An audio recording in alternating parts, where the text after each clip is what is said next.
నేనే నీ తలుపు కొట్టాను. ఏంటమ్మా పెద్దావిడ, ఇంకా నువ్వు వెళ్ళిపోలేదా? అసలే రోజులు బాలేదు, రోగాల రోజులు. నేను కూడా రోగానికి భయపడితే ఎలాగే. ఈ ఊర్లో 4 మెతుకులు తిన్నానుగా. ఈ వేపాకు చలవతో ఈ ఊరికి శాంతి చేయాలని నీ తలుపు కొట్టాను.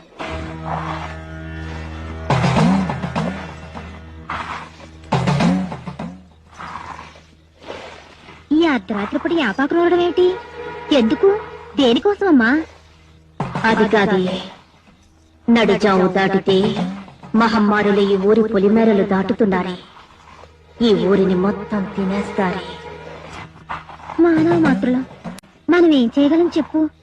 కాపాడితే ఆ అమ్మోరు తల్లే కాపాడాలి.